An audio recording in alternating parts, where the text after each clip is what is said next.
Yo creo que esta es una fantasía, escribir una novela con este método, con este formato, es una fantasía que nace hace mucho tiempo cuando yo leí En la tentación del fracaso de Julio Ramón Ribeiro, que es una obra, yo creo que es uno de los libros más importantes en castellano en el siglo XX, que es un diario de vida cotidiana eh, fantástico, porque es simultáneamente de vida cotidiana y al mismo tiempo muy misterioso, ¿no?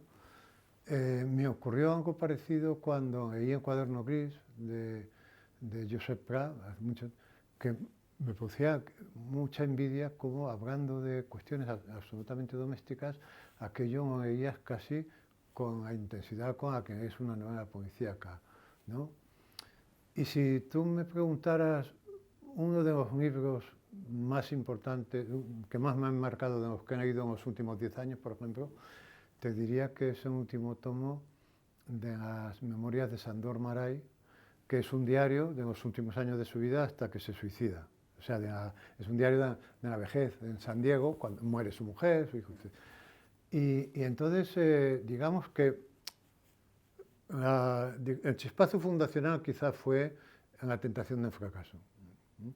Y bueno, esa idea estaba ahí en la trastienda y, y yo jamás había escrito una novela en forma de diario. Hay conatos en La soledad era esto, la segunda parte de La soledad era esto, está escrita en forma de diario, aquello me gustó mucho, pero no había vuelto a ese experimento, ¿no? Y entonces hace unos años pensé, ¿y si paralelamente a mis novelas, a lo que estoy haciendo y tal, fuera haciendo un diario, pero un diario con intención novelesca, o sea, con una intención finalista, ¿no? A ver qué pasa, ¿no? Y un diario además que tuviera una característica que creo que es original respecto al mundo de los diarios, que sería, esa característica consistiría en que no solamente contaría lo que me ocurría, sino lo que se me ocurría. Es decir, contaban las dos cosas, pero desdibujando las fronteras entre ambas, ¿no? De manera que el lector, primero yo como escritor y después el lector, se encontrara en una situación semejante a la que nos encontramos cuando nos despertamos y estamos durante un tiempo, yo eso, en una especie de ensueño, yo eso lo practico mucho porque es una zona muy creativa del día para mí. Es decir, que tú despiertas, pero no has despertado del todo, de manera que tienes un pie en el sueño todavía, pero otro pie ya en la vigilia. Al ser un diario,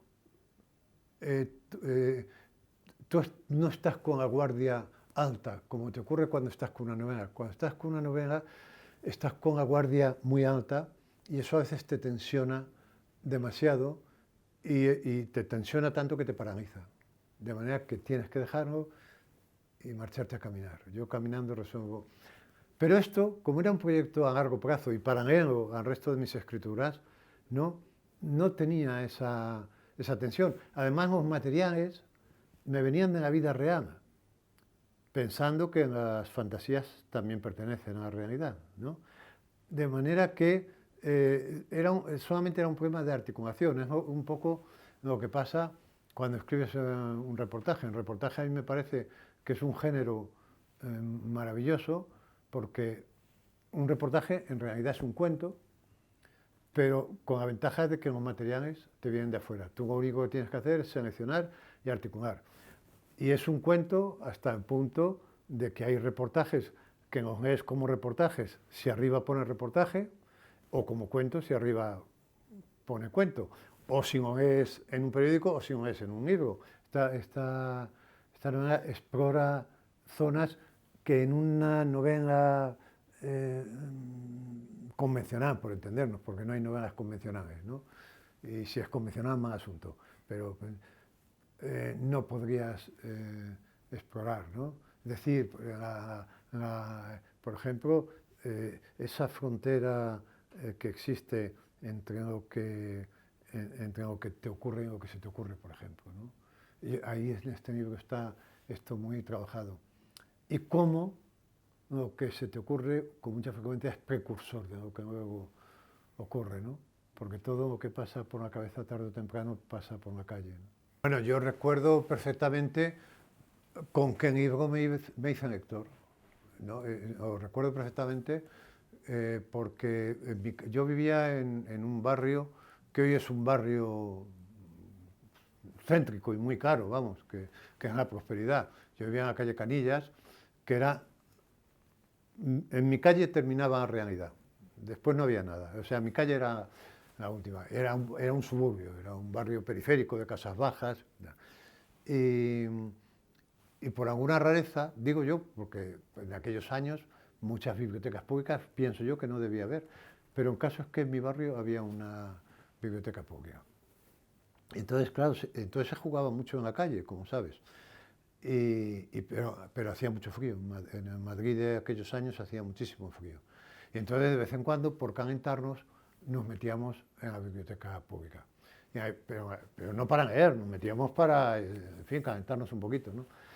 Y entonces, pero allí no podías hacer nada, porque además había un sargento que dirigía aquello que como se te ocurriera hablar, te daba un bocinazo, te echaba. Entonces allí estábamos quietos. Y yo un día, claro, como era tan aburrido, había dos pisos, el piso de abajo era infantil, juvenil, y el piso de arriba adultos, claro, yo estaba en el de abajo, y un día, pues estaba allí tan aburrido que tiré mano de un libro, el primero que encontré, y ese libro era 5 semanas en globo, una novela de Julio Verne. Esta fue la primera novela que leí yo, y la tengo, quiero decir, no hay ninguna confusión al respecto, porque ocurrió de este modo, ¿no? Entonces empecé a leer y me precipité al interior del libro, me caí dentro del libro.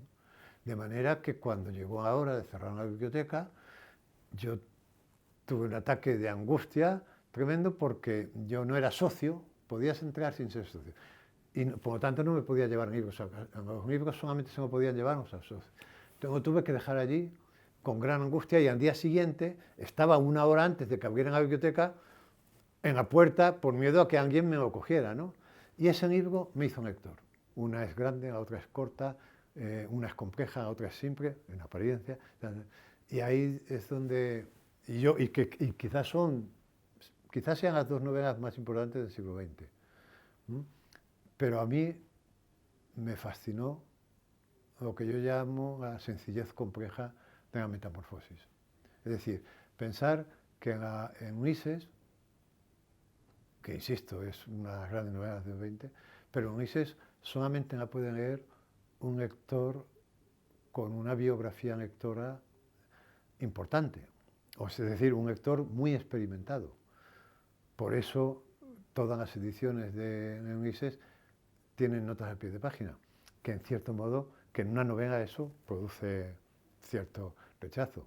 En cambio, la obra de Kafka, La Metamorfosis, la puede leer un lector de 15 años, alguien que no tiene todavía experiencia lectora, y en algún nivel la va a entender y le va a gustar, ¿no? Y esa idea de un tipo de novela en la que no se escuchara el ruido del motor, que es lo que pasa en la novela de Kafka, a mí me fascinó y en cierto modo es lo que yo elegí como modelo, ¿no?